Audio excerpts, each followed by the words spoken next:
Hey guys, it's Camilla from Code with Camilla. Today we're going to be doing our final video about strings. Okay, today we're going to be talking about several different ways to build strings so far. We learned one way to build strings is concatenation. Imagine we had two variables, d1 and d2, and we want to write something like 10 divided by 3 is equal to 3 1/3. Yes.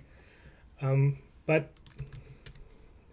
what we can do, we can use concatenation to build it, and we don't want to type 10 as like a text because this variable could change. It could become like 11, right? And what we want to do, d1, and we have to convert it to string before concatenation, because you cannot concatenate decimals, but you can do text. So you convert it to text first, right? Then you say divided by d2 to string. Then you add another string is equal to, and the thing with concatenation, you can put it to the next line, see, like this, plus here we're going to make another expression, decimal expression, because we need to divide divide by d2. We put it in a parenthesis because after that we want to call again ToString. And if you run it now,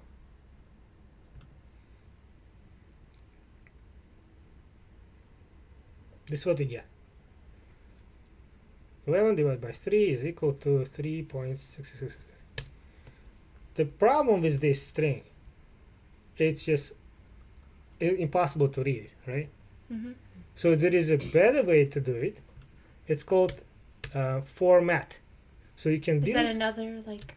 Yeah, it's another function. So you can create a variable by calling String.Format, and the first parameter is the text you want to print, the actual text. And what you do, you put placeholders for each variable you want to print. And placeholders look like this. Use curly braces. Okay. And put the position of your variable. I'll explain what. dy by another one is equal to 2. So the position is the position of variable you want to after this text. So the first variable is d1 and its position 0. Okay. Then you do d2. And then anything after would be like 1, 2, 3, and then 4. you do d1, yes, divided by d2, it's your third one, right? Yep. I have a question. Is it kind of like the string version of for loop? String version. If you're talking about the positions, yes. Yeah. So it starts with 0, then 1, then 2. Yes, because everything in C#, every time when they count starting from 0. And you see how easy it is to read now, right? So you put those your variables you want to print in different positions. So this is kind of like an easier version to read, or is it just an easier version to do? It's just easier to read. And read and do, because now you don't make mistakes. Here you would say, well, if you could easily miss something, right? And because you can't Because there's read so many pluses and here you just put the text you want to put, and you put your variables and the positions you want. So now let's see what's going to happen. So absolutely the same string, right? Yep.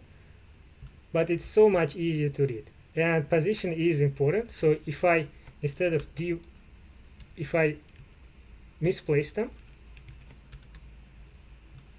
is still going to use D1 as the first one.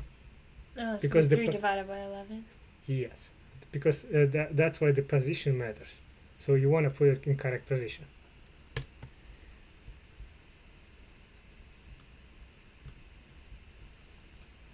Okay, so it's an easy way to do it. Format has lots of different ways to change your string. So let me explain again. So what happens is C# takes each variable, internally calls ToString, and replaces this placeholder with the value from ToString. So it does it internally, and that's why it looks like a magic, but it's not a magic. And format has lots of different ways to format the variables inside.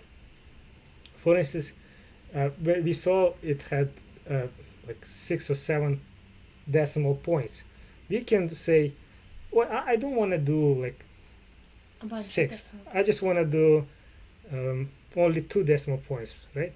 In this case, what you do additional formatting, and you see there are different ways to format, and we're gonna do 0. It means if when you divide, let's do like this. So it says use 2 decimal points and whatever number is. Let's run it.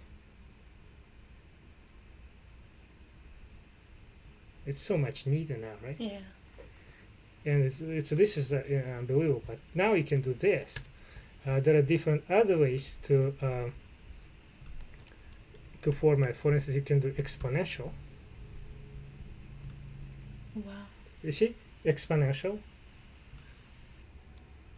So this is easy way to do it, but there is, as you understand, there is even much more easier than this. Oh, of course. So what you can do,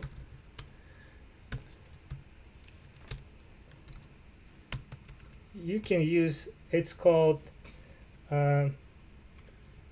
string interpolation. Let's see, I have a link somewhere. So what you do, you put a $sign in front of your string text, and you put, instead of placeholder in the curly braces, you put the variable name. Oh, so D1 or D2? For instance, I do this $sign. Now I do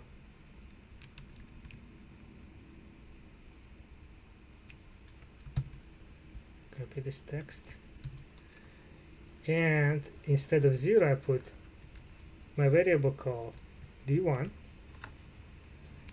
divided by another variable D2, and here I can even put expression D1 divided by D2. I can even say +3. So you can do expressions.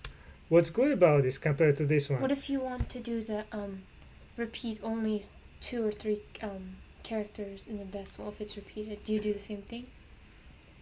Let's see. Okay, you added on. So you see how much easier is this one. Now you don't have to remember if you do put a variable in the wrong position. So you don't have to, because if you have like 5 or 6, then it's really hard to read again, because you have to constantly look back. So divide by what exactly you want to do, D1, D2. But here you put the variable inside the text already, right? So you don't have to remember its position? Yeah. And it's just making less mistakes. And it's the same. It's the same. The only problem with strings, with this formatting, is that there are things that you cannot do, because if you want to print the same string on several lines, what you can do, you can say first line, then I put The other way. slash n and say second line. What it does, this slash n, it moves your cursor to the next line, to the starting on the next line. You see, it's a special symbol. This is how you can print on several lines. You see, first line, second line. But how does this relate to the decimals? No, it doesn't. It's just saying. I'm just saying how you can do different things in okay. with format. The problem with this, if you start, there are many different things you can do with this slash and some character. It could be T. If you put T, it's a tab.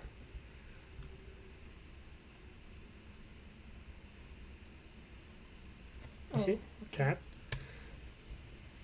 What it means, if you want to use the slash, then you have to have, if you put the slash, it starts thinking, oh, it's a special instruction, so you cannot use slash as is. You have to put 2 slashes if you want to print a slash.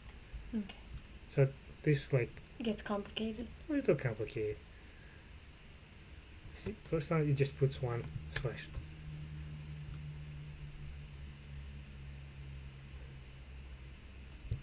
So to avoid that, what people do, they use this one. At. If you want to just put 1 line instead of doing 2, you can do, and you run it. It means you're gonna print the line as is. So that's all about formatting. So what you need, if you want to know more about it, you can go to this URL and see how many different ways to format the same thing. For instance, for numeric, you can print with currency. It's what it means. It's going to print a $sign in front of your number. Oh, or euro or yen or whatever. But depending on where your location is. If you live in Great Britain, it's going to print pounds, and if you Europe, it's euro.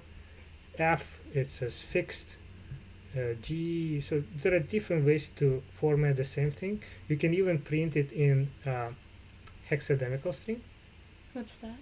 So you know this. Those. Oh yeah. 255. It's really FF in hexadecimal, and you can build your own custom strings by using these digits.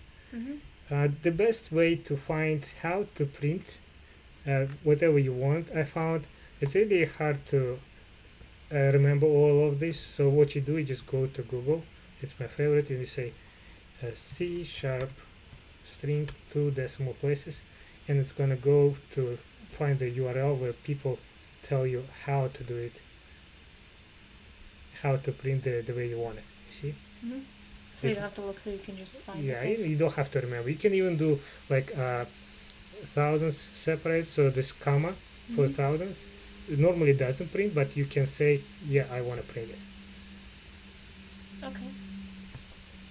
That's it for today on Code with Camilla. Come back next week for more videos, and don't forget to subscribe.